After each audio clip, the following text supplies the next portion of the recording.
आप लोगों को किस हद तक मोटिवेट करने की जरूरत है। सबसे पहला क्वेश्चन, आप में से सपने कितने लोग देखते हैं वो हाथ खड़े करो। मैं नींद में देख चार्टर्ड अकाउंटेंट बनने का सपना, सक्सेसफुल चार्टर्ड अकाउंटेंट बनने का सपना, एक बड़ा बिजनेसमैन बनने का सपना। हाँ दिखे काफी हाथ खड़े हुए हैं, वेरी गुड फ्रेंड। अब वो शख्स हाथ दादाजी का नाम बता सकते हैं, शर्म की बात नहीं है, मुझे भी नहीं मालूम।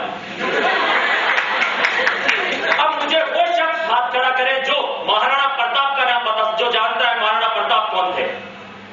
महाराणा प्रताप, कोई नहीं जानता महाराणा प्रताप को?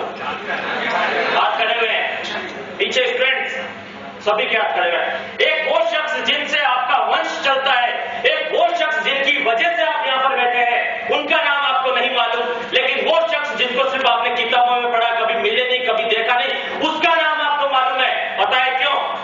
क्योंकि उस शख्स ने अपनी जिंदगी में कुछ अलग किया, इसलिए आज हम उसे जानते हैं। हमारे पूर्वजों ने ऐसा कोई काम नहीं किया जिनकी वजह से हम उन्हें याद रख सकते थे, लेकिन ये आपके साथ भी होगा। अगर आपने अपनी जिंदगी में कुछ अच्छा कार्य नहीं किया या अच्छा काम नहीं किया या लोगों की भीड़ से हटकर के कुछ अलग नहीं किया, तो आने वाले टाइम में आपके बच्चे, आपके पूर्वज, जो वंशज होंगे वो आपको भूल जाएंगे।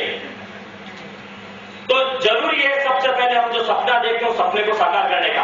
अक्सर लोग बोलते हैं धीरू भाई अंबानी, मुकेश अंबानी, अनिल अंबानी, मित्तल, टाटा, बजाज, बिरला, सबके नाम हम सबको मालूम है, उनकी जीवनी हम पढ़ते हैं, उनके बारे में हम सुनते हैं। कभी सोचा आपने कि इस दुनिया की 100% में से 4% वेल्थ के मालिक 96% लोग हैं, लेकिन 96% वेल्थ के मालिक सिर्फ 4% लोग हैं। ऐसा क्यों होता है? जरूर उनके पास कुछ ना कुछ ऐसी अलग चीज थी जो उन्हें भीड़ से अलग करती थी। वही चीजें मैं आपको बताने के लिए आया कि उनके पास में ऐसा क्या था कि वो भीड़ से अलग चलते थे। मैं जो आपको बताऊंगा, मेरी गारंटी है, आप अपनी गारंटी दे ना दे, लेकिन मैं गारंटी देता हूं कि आप में से जितने भी स्टूडेंट्स यहाँ पर बैठे हैं, अगर वो उस चीज को फॉलो करेंगे, किसी भी एग्जाम में, सी एग्जाम में नहीं, लाइफ के किसी भी एग्जाम में कभी फेल नहीं होगा वो स्टूडेंट। लेकिन शर्त है कि मेरी उन बातों को सुने और अपनी जिंदगी में उतारें। कुछ लोग पेन पेपर लेकर के आए, वो उनको लिखने की कोशिश करेंगे, कोई मतलब नहीं है। यहां से घर पे जाओगे, बरसात का मौसम है, छोटा भाई नाव बनाएगा उस पेपर की और बाहर देगा ये आदर्श और ये सब चीजें बह गई पानी में। उन चीजों को अपनी जिंदगी में उतारना होगा आपको। जब उन चीजों को आप अपनी जिंदगी में उतार लोगे, आप देखोगे कि आप अपनी जिंदगी में कहीं से कहां तक पहुंच चुके हो। सपने आप सब लोगों में से कई लोगों ने हाथ खड़े किए जो अपनी आंखों से सपना देखते हैं, लेकिन उनका एक चीज मैं बता दूं, सपने उनके पूरे होते हैं जिनके सपनों में जान होती है।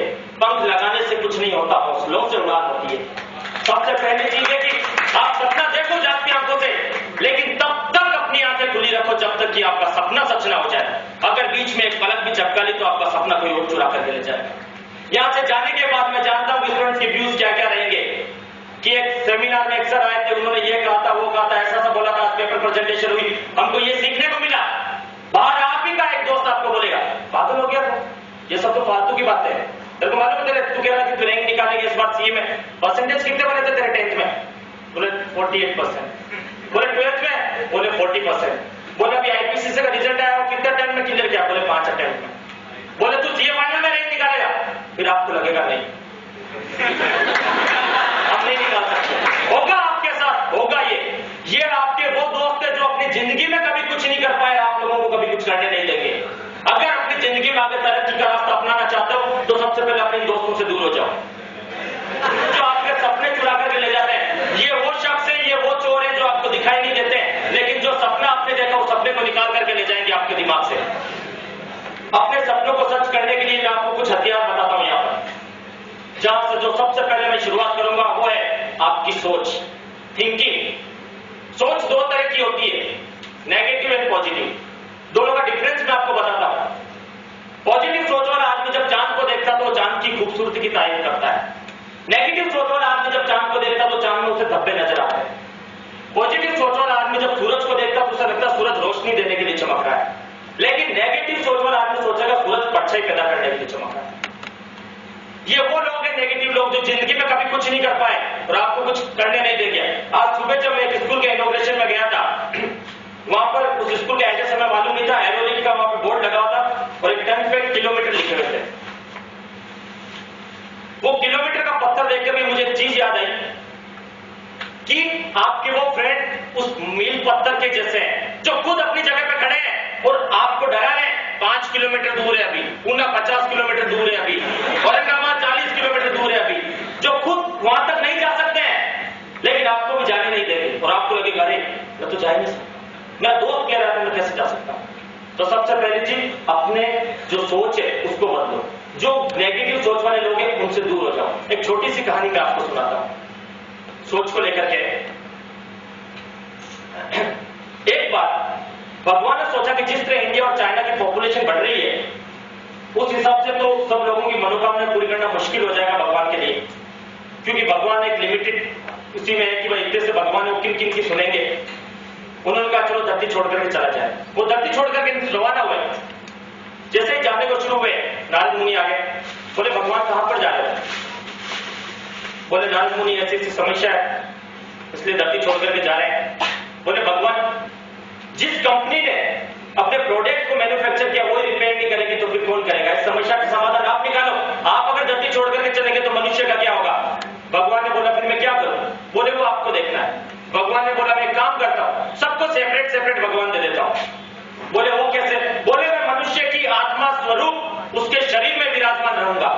नारद मुनि बोलते प्रभु लेकिन फिर भी एक समस्या है। बोले क्या? बोले मनुष्य तो अज्ञानी है, वो आपको बाहर ढूंढेगा और उससे आप नहीं मिलोगे तो? बोले फिर अब इसका क्या समाधान हो सकता है? तो नारद मुनि ने कहा कि आपको प्रॉमिस करना होगा कि आपसे मनुष्य जो भी मांगेगा आप उसे तथास्तु बोलोगे, उसे वरदान दोगे। भगवान ने कहा ठीक है आपसे जो भी मनुष्य मांगेगा मैं उसे दूंगा। और मनुष्य क्या मांगता है? ये सीए का पेपर इतना टफ है मैं तो क्लियर ही नहीं कर पाऊंगा। भगवान बोलते तथास्तु। मनुष्य बोलता है ये कॉम्पिटिशन बहुत टफ है मुझसे नहीं हो सकता। भगवान बोलते तथास्तु। ये इतना बड़ा आंसर है मुझे कैसे याद होगा? भगवान बोलते तथास्तु। भगवान को तो देना आ गया लेकिन हम मनुष्य को आज तक लेना नहीं आया। सबसे पहले अपने आप को पहचानो और अपने ऊपर विश्वास करो कि नहीं ये चीज है ये मैं ही कर सकता हूं और कोई नहीं कर सकता, ये मैं करूंगा। इसीलिए आप बने हो। आप सीए के एग्जाम में एडमिशन लिया आपने, कोई ऐसे नहीं कि चलते रास्ते आपने फॉर्म भर दिया एडमिशन ले लिया। आपने सीपीटी क्लियर की तो यूं नहीं है, इंस्टीट्यूट ने कुछ देखा आप में इसलिए उन्होंने आपको पास किया है, क्योंकि उनको लगा कि यही वो स्टूडेंट है जो चार्टर्ड अकाउंटेंट बनने के लायक है और आपको यहाँ पर भेजा है उन्होंने। तो इसका मतलब आप में वो कैलिबर है कि आप चार्टर्ड अकाउंटेंट बन सकते हैं। इंस्टीट्यूट को आप पे भरोसा लेकिन आपको नहीं है।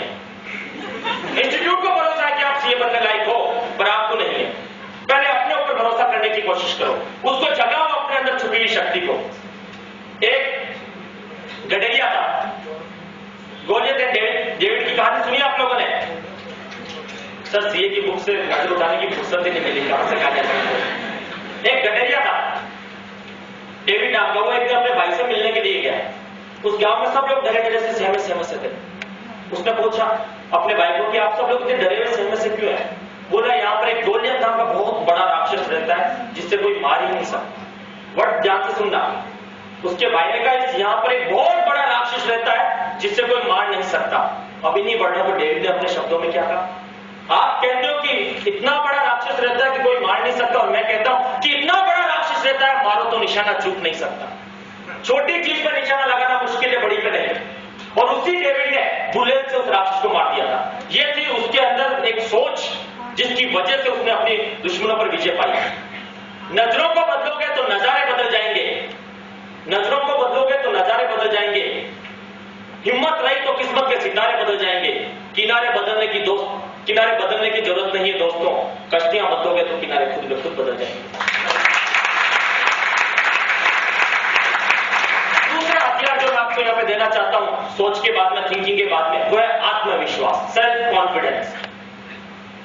आत्मविश्वास को पाकिस्तान के कवि इकबाल ने नाम दिया था खुदी का। उनका शायद 4 पंक्तियां आपको भी याद होगी कि कर खुदी को बुलंद इतना कि हर तदबीर से पहले खुदा खुद बंदे से पूछे बताओ बंदे तेरी रजा क्या है।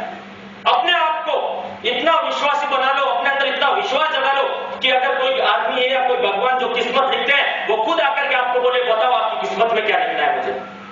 लेकिन पहले खुद को इस काबिल बनाओ। एक डॉक्टर, एक चार्टर्ड अकाउंटेंट जिसको यह भरोसा नहीं है कि वो अपने क्लाइंट को ठीक कर सकता है, अपने क्लाइंट को केस में जीता देगा, तो क्या दुनिया पागल है जो उसके पास में आएगी? एक डॉक्टर जिसका ऑपरेशन करते वक्त हाथ कांपता है तो लोग पागल है जो उसके पास इलाज करवाने के लिए आएंगे।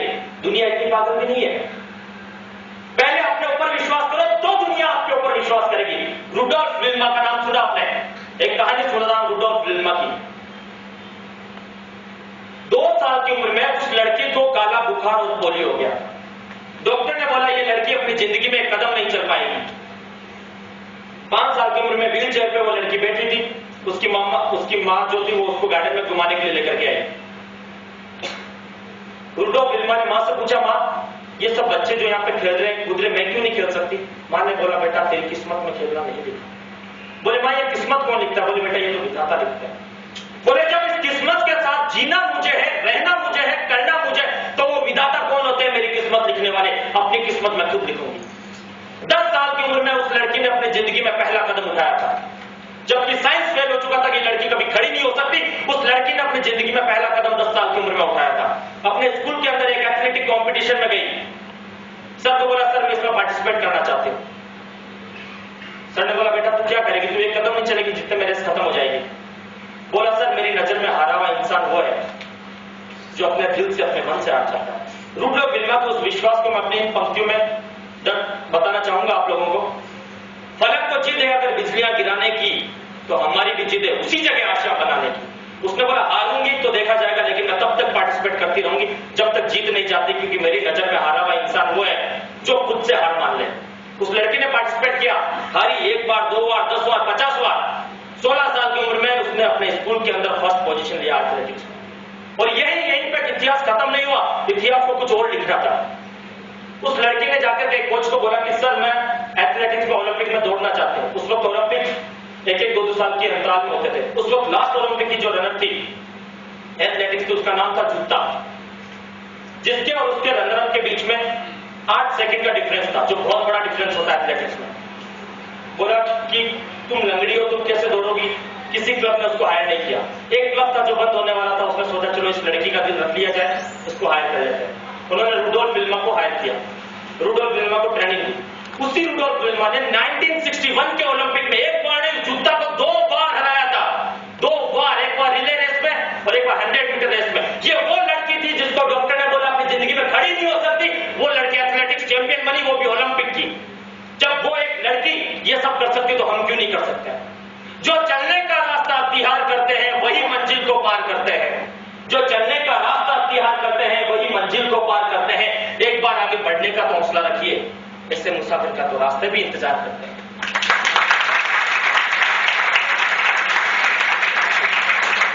अब सर आत्मविश्वास समझ में आया, थिंकिंग भी समझ में आई, लेकिन हमारा आत्मविश्वास बहुत रहता है, लेकिन टूट कहां पर जाता है? जब एक अटेम्प्ट लगता है, दूसरा अटेम्प्ट लगता है, तीसरा अटेम्प्ट लगता है, और उसी वक्त इसी आत्मविश्वास की धज्जियां उड़ जाती है। क्यों उड़ जाती है धज्जियां? मैं आपसे पूछता हूं, कभी आपने ये सोचा, स्टूडेंट आकर के मुझसे पूछते हैं कि सर मुझे 6 अटेम्प्ट लग गए, मुझे 7 अटेम्प्ट लग गए, मैं क्या करूं, कुछ समझ में नहीं आ रहा। मैंने कहा कि फर्स्ट अटेम्प्ट में जो तुमने एग्जाम दिए तो सब स्टडी मटेरियल क्या था? बोले सर ये। मैंने कहा सेकंड में? बोले यही। मैंने कहा थर्ड में? बोला यही। मैंने कहा जब आपको मालूम है कि ये मटेरियल पढ़ करके आप पास नहीं हो रहे, इसका मतलब इंस्टीट्यूट आपसे कुछ अलग एक्सपेक्ट कर रहा है जो उस मटेरियल में नहीं है। आप पहले अपने पढ़ने का तरीका चेंज करो। जिस तरीके से आप रुके हो, जिस तरीके से आप फेल हो, पहले उससे बदलो, तब आपका रिजल्ट बदलेगा। आप चीज वही लेकर के जाओ। इंस्टीट्यूट के मेंबर्स को आपसे कोई दुश्मनी नहीं है कि वहां पर आपसे दुश्मनी निकाल नहीं, ये लड़का पास ही नहीं होना चाहिए। आप अपने आप को तो बदलने की कोशिश नहीं कर रहे हो, वहां पर आप चाहते हो कि आपका रिजल्ट बदल जाए। खुद को बदलो। थॉमस एडिसन का नाम सुना होगा आप लोगों ने। थॉमस एडिसन के बारे में कई जने कहते हैं कि उन्होंने 1000 बार बल्ब बनाने की कोशिश की थी, कोई कहते हैं 5000 बार। बट फैक्ट ये कि थॉमस एडिसन ने बल्ब बनाया था, उसके लिए उन्होंने 10,000 बार कोशिश की थी, तब जाकर के एक बल्ब बना था।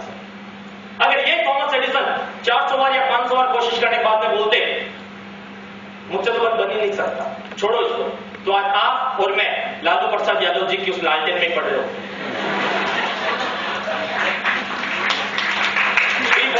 चुनाव प्रचार हो रहा होता है, लेकिन उस थॉमस एडिसन ने हार नहीं मानी, जिसकी वजह से उन्होंने अपना नाम तो इतिहास में लिखवा लिया और हमारे को इतनी बड़ी फैसिलिटी देकर के चले गए। जब उनसे एक इंटरव्यू में पूछा गया कि सर आपने 10,000 बार कोशिश करके एक आविष्कार किया है, आपको कैसा महसूस हो रहा है? थॉमस एडिसन ने कहा पहले अपने वर्ड्स पे ध्यान दीजिए। बोले सर क्या गलती हुई? बोले मैंने एक आविष्कार नहीं, मैंने 10,000 आविष्कार किए। 9,999 इसका 9,999 इन्वेंशन उन चीजों के जिनसे बल्ब नहीं बन सकता और एक इन्वेंशन जिनसे बल्ब बनेगा। आज के बाद कोई साइंटिस्ट अगर बल्ब बनाएगा तो 9,999 तरीकों पर अपना टाइम बर्बाद नहीं करेगा। नेगेटिव चीज में से पॉजिटिव चीज निकालने का हुनर। हाथ में मानव के है दिव्य शक्ति,